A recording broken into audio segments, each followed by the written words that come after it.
কিসের গাছ এগুলো? মেথি। এই দেখো আমার বাবা মা চাষ করেছে ছাদের উপরে। এখানে মেথির বীজ দিয়েছিল তো কতগুলো এই যে চারা বেরিয়েছে। এটা টমেটো গাছ, রসুনের গাছ তো বেরায়নি, একটাই আছে না অনেকটাই আছে। এটাতে বেরায়নি। ও এই দুটো নিয়ে এসছো? এটা তো এই চন্দ্রমল্লিকা। আর এই যে আজকে নিয়ে এসছে মাসিদের ওই দিক থেকে স্ট্রবেরির গাছ। আর এটা হচ্ছে চন্দ্রমল্লিকা।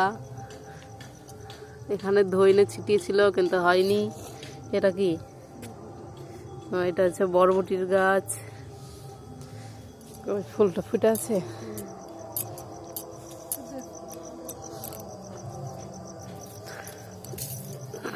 দেখাই তো যাচ্ছে না।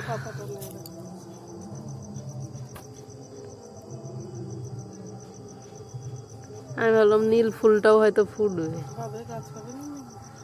এই তো গাছটা বড় হয়েছে তো।